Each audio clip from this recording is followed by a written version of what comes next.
Welcome. This is Lynn Johnson, and I'm delighted to have you on our Heartistry hospitality tips, top 10 hospitality tips.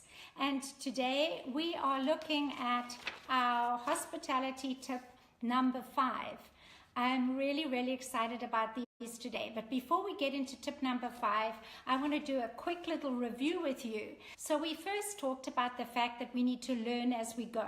So in the midst of watching, let's be practicing, let's be learning.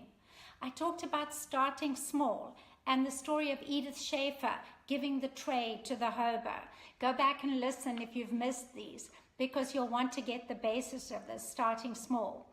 We then talked about the importance of bless, not impress, and the great big thick golden cord, which is the real heart of hospitality.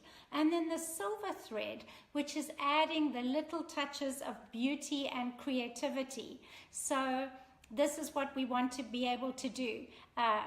Golden thread and silver thread. Keep the heart there, but because the person has value, let's add these little touches of beauty and creativity. Then yesterday we did set a tray today.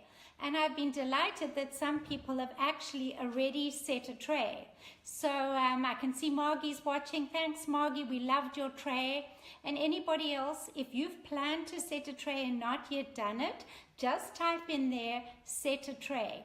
And if you come over to our heartistry.info site, you will see on the blog all sorts of ideas about how to set a tray. I've got photographs, a whole album of photographs of trays on the gallery, so check that out as well, and you'll be able to get inspired to set a tray. And so today we're going to be looking at more before the less the stress. Now, I happen to be a very spontaneous person, and I'm not really super high on the planning. I can plan, and some things I plan, but I do really well with just spontaneously doing things. But you know, it's easier to be spontaneous and to do things if one's done it many times before. It's not stressful to just pick it up if one feels as if one's skilled at doing something. But part of what we need to do as we're learning is we need to get some understanding and get prepared in advance. And as we think about this, the more before the less the stress, I want to just encourage you, if you really do want to have an open heart and you do want to practice hospitality, that you take time to actually set some time aside to learn. Because we learn about so many other areas of life. We don't expect to just get in and start doing something without learning. So we have lots and lots of resources that you can access and you can have a look at. So just take the time to learn and to prepare. In fact, if you really want to be immersed in this, come with us to France for a whole week where we learn about generous living, about hospitality, while we're enjoying the French countryside. And we get a chance to practically put on 2 meals for quite a large group of people. So check that out on the heartistry.info site. But part of the preparing is getting some sort of understanding as to why we don't practice hospitality, or why people generally don't practice hospitality. So I'd like you just in the comments to actually write, why do you think that people resist or struggle to practice hospitality? Put your thoughts down. I'd like to be able to read some of them. And it might not be you, although you might share. You know, for me, this is something that I struggle with. Or it might be, well, I see people around me and they don't seem to practice hospitality for these reasons. Why do you think? Let's get some ideas there. While you're typing, I can also just share some of the ones I've observed. You know, we're all busy. We may be worried that we don't have enough money. Right now, we've got a strange thing happening in Cape Town, and that is where the city is running out of water.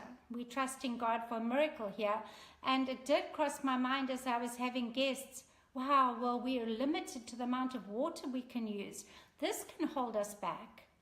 I like the thing of people saying a fear of perfection. I'm not good enough. I don't I don't know if I have what it takes. People are busy. People don't have the time to actually stop and to prepare and do it.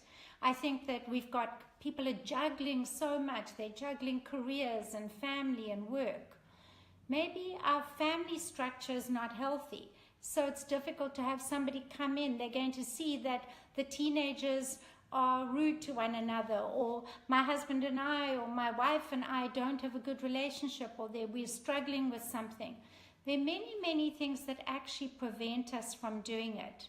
And yet I feel there are just two different things that would make a difference in helping us overcome this.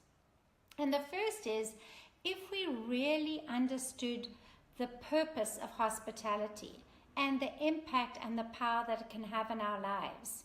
So getting a real understanding of the impact, that makes a difference. I think many people don't realize this is actually what hospitality can do. This is what it can mean to our family. Oh, I'm so busy, I don't have time to add extra. Well, your children will learn so much as you have different people in the home.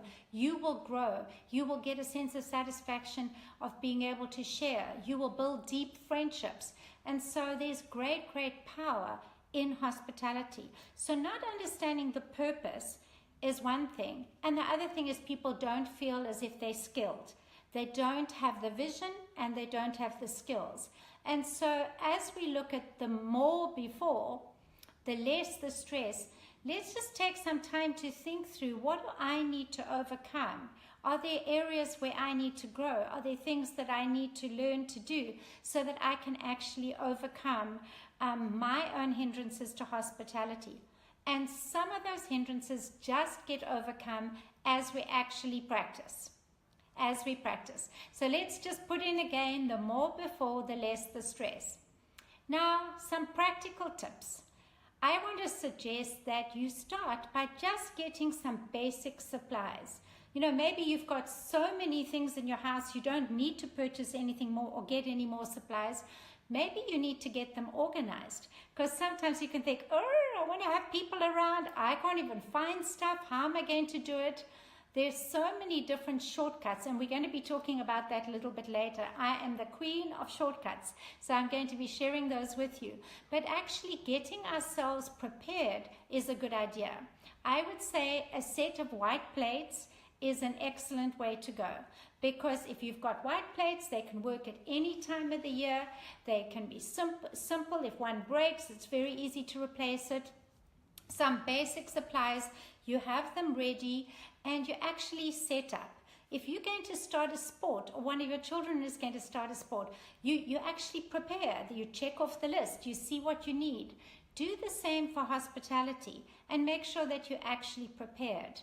You can look at heartistry.info, and I've got resources to show you how to actually get organized in advance, how you can make lists, how you can think through the different things, especially if you're getting used to it for the first time.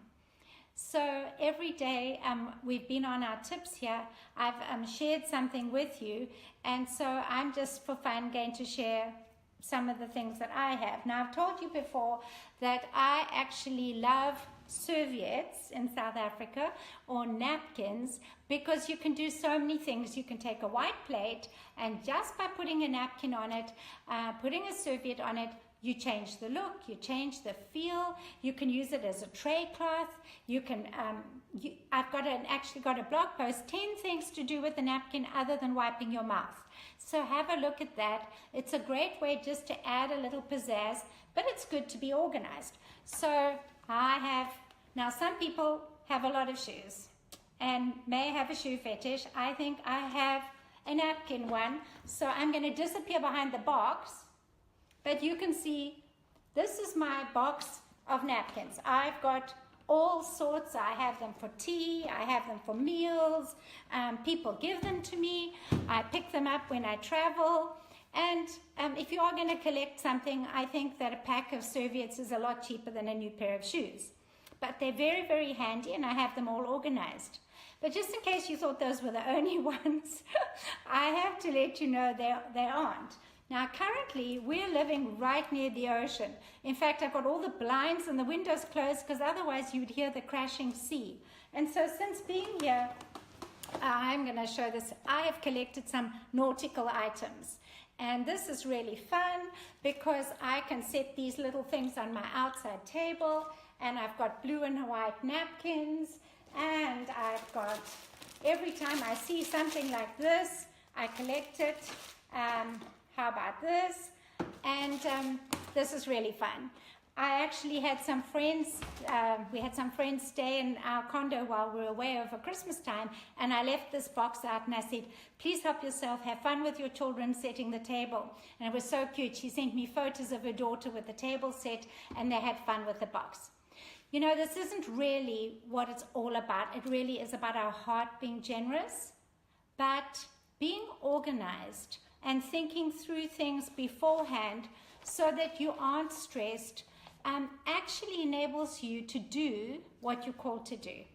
Instead of resisting it when you're prepared, it's so much easier. So I would love you to set a tray. I'd love you to share it with us.